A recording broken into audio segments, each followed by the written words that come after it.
Hey guys, so I am starting this video in a weird way, but these are the requirements for Monster Hunter Wild, okay?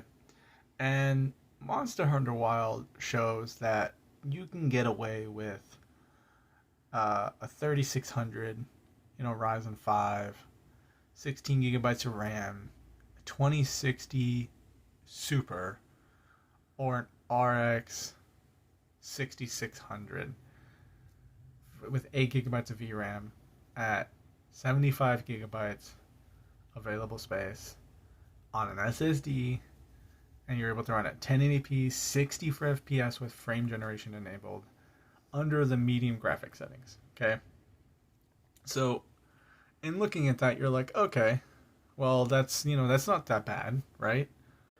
Now we're over here. That's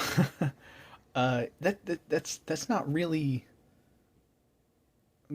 accurate, to be honest.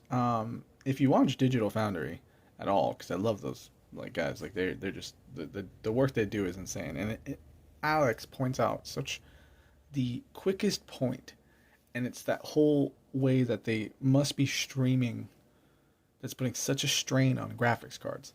And even Capcom has already responded and like do all this troubleshooting, and it's just basic level troubleshooting. It's like driver updates and restart your computer and all that kind of crap. That honestly, like, I'm surprised. This is an RE Engine game, and I feel like it's their worst optimized. How do you have an RE Engine game where like most games on my computer, which my computer essentially meets those requirements and actually is a little better in some cases? Because I have a 5600X overclocked where I'm getting 4800 megahertz out of it per core. Some a little under, but pretty much like the main cores used. And then I have a 3060 with 12 gigabyte, not the 6 gigabyte variant, the 12 gigabyte, overclocked as well, getting over 2000 clock speed as well as 8000 megahertz for the VRAM.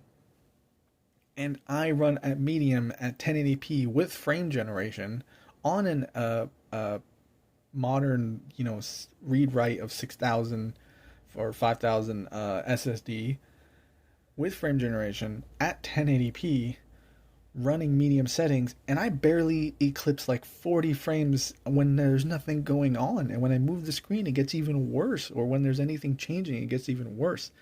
The This game is so poorly optimized for anybody who doesn't have essentially a 40 series graphics card or above, or in price or level from both sides. So it's just, this game's not worth